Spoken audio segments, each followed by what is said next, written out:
কাকদ্বীপ হাসপাতালে দালাল চক্রের রমরমা। হাসপাতালে দালাল চক্রের ভিডিও ভাইরাল। হাসপাতালে মেডিকেল সরঞ্জাম বিক্রির অভিযোগ। হাসপাতালের বাইরে থেকে ওষুধ কিনলে বাতিল করে দেওয়ার অভিযোগ। দালাল চক্রের বারবার উঠতেই হয়রানি রোগীদের। তাহলে তুমি ওটাকে রিটার্ন দিতে বলেছো কেন? আমার মালকে রিটার্ন দিতে বলেছো কেন? আপনি এখানে কে? আপনি কেন এখানে বসে আছেন? আপনি কে? আপনি কে বলুন? আপনি কে এখানে? আপনার কে এখানে? আমি স্যারের সাথে এসেছি। এখানে কে আপনি? বলুন আপনি কে এখানে? আপনি কে?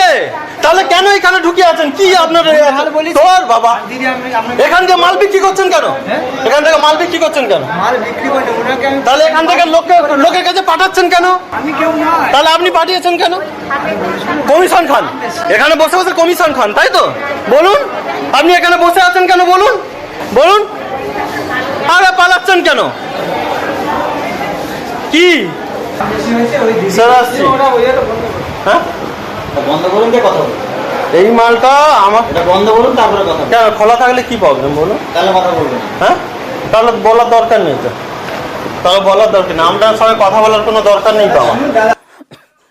বিশ্বজিৎ রয়েছে আমাদের প্রতিনিধি। বিশ্বজিৎ, কাকদ্বীপ হাসপাতালে এই দালাল চক্রের রমরমা ছবিটা আমরা দেখতে পাচ্ছি, তা স্পষ্ট হচ্ছে, কিন্তু কারা জড়িত, কারা চালাচ্ছে এই চক্র?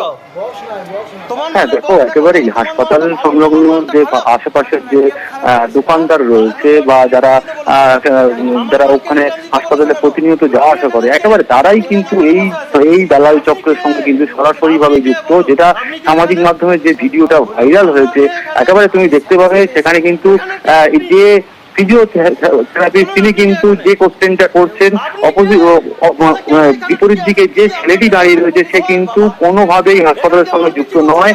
সে কিন্তু আউটডোরের ভেতরে ঢুকে গিয়ে তাদের যেটা অভিযোগ যে এই যে অর্থোপেডিকের যে গ্লাভস থেকে শুরু করে যে সমস্ত মেডিকেল জিনিসপত্র লাগে সেইগুলো সে বিক্রি করে, এবং সেই কারণেই এই অভিযোগের পরিপ্রেক্ষিতে হাসপাতাল কর্তৃপক্ষ কি বলছে? হ্যাঁ দেখো, হাসপাতাল কর্তৃপক্ষ কিন্তু যেটা পরিষ্কার করে জানিয়েছেন, এই বিষয়টা নিয়ে তারা নজরে এসেছে এবং এইটা কিভাবে বন্ধ করা যায় এবং দ্রুততার সঙ্গে কিভাবে বন্ধ করা যায় সেটা নিয়ে কিন্তু ইতিমধ্যেই পর্যালোচনা হয়েছে। এবং যেটা এই মুহূর্তে যেটা যে সিকিউরিটি, হাসপাতালের যে সিকিউরিটি, সেই সিকিউরিটিটা কিন্তু আরো বাড়িয়ে দেওয়া হয়েছে। বেশ, তোমারটা ভালো, বক্স দেখাও। ধরো ধরো ধরো বক্স দেখাও, তোমার মালের বক্স দেখাও। বাইরের লোক হসপিটালে থাকার কি প্রয়োজনীয়তা আমি জানি না, এবং কার মদতে এগুলো চলছে আমি জানি না। এখানে কি একটা দালাল চক্র কাজ করছে বলে মনে হয় তোমার? হ্যাঁ অবশ্যই থাকতে পারে, না হলে আমি ওনাকে যে ধরলাম যে আপনি এই হসপিটালের কে, উনি তো কিছু বললো না, চলে গেল, ছুটে চলে গেল। এবং আমি যখন ডাক্তারের কাছে গেলাম বিষয়টা বলার জন্য, ওনারাও ক্যামেরার সামনে কিছু বলতে রাজি হলো না। উনি যদি সঠিক হয় তাহলে ক্যামেরার সামনে কেন কিছু বললো না? উনি তো সঠিকটাই বলবেন, কেন উনি ভয় পেলেন বা কিছু আমি জানি না। অর্থোপেডিক্সের কোনো বোধহয় স্প্লিন কেউ বাইরের কোনো একটি ছেলে বোধহয় হসপিটালের ক্যাম্পাসের মধ্যে এসে কোনো পেশেন্টকে বিক্রি করবে বলছিল, সেটাই ধরা পড়েছে। প্রশাসনিকভাবে যে অফিসাররা এখানে ডিউটিতে আছেন বা আমাদের যে সিকিউরিটি আছে তাদের সবাইকে বলেছি, ওর ছবি দিয়ে একদম আমরা প্রচার করে দিয়েছি চতুর্দিকে, যাতে এইরকম বাইরের কোনো লোক হসপিটালের চত্বরের ভেতরে ঢুকে ব্যবসা না করতে পারে। সেটা স্ট্রিক্টলি বন্ধ করানো হয়েছে।